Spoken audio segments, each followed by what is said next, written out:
शिवसेना पक्ष आणि चिन्ह या वादाच्या प्रकरणावर 20 ऑगस्ट रोजी सुनावणी पार पडणार होती।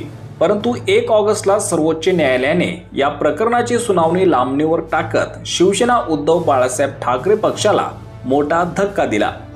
खरं तर ठाकरे गटाच्या वतीने ज्येष्ठ वकील देवदत्त कामत यांनी न्यायालयासमोर या प्रकरणाचा उल्लेख करत तातडीच्या सुनावणीची विनंती केली होती, पण न्यायालयाने त्यांची ही विनंती मान्य केली नाही आणि तातडीने सुनावणी घेण्यास नकार दिला।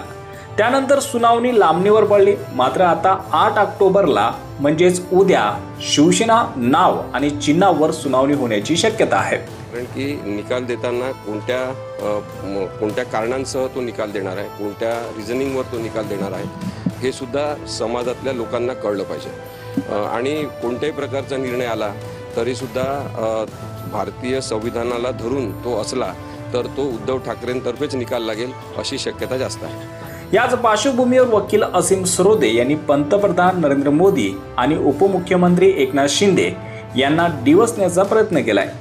असीम सरोदे यांनी म्हटलंय की शिवसेना धनुष्यबाण चिन्हाबाबत उद्या अंतिम सुनावणी घेणार असं सर्वोच्च न्यायालयाने जाहीर केलंय।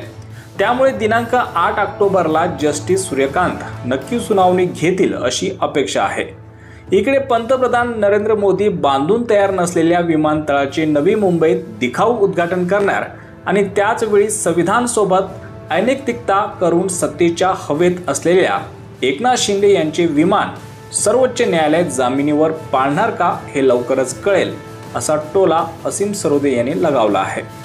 दरम्यान मागील सुनावणीवेळी न्यायमूर्ती सूर्यकांत यांनी म्हटलं होतं की या प्रकरणाला 2 वर्ष झाली आहेत, त्यामुळे आम्ही एकदाच काय ते या प्रकरणावर निकाल देऊ, तसेच हे प्रकरण लवकरात लवकर संपवणार असल्याचंही त्यांनी सांगितलं होतं। त्यानंतर 20 ऑगस्ट तारीख सुद्धा निश्चित करण्यात आली होती। मात्र काही कारणास्तव सुनावणी पुढे ढकलण्यात आली। या प्रकरणाची सुनावणी 19 ऑगस्ट पासून ते 10 सप्टेंबर पर्यंत पार पडली। त्यानंतर 8 ऑक्टोबरला याचा अंतिम निकाल येण्याची शक्यता आहे। याबाबत तुम्हाला काय वाटतं? तुमची प्रतिक्रिया कमेंट सेक्शनमध्ये नक्की कळवा। धन्यवाद।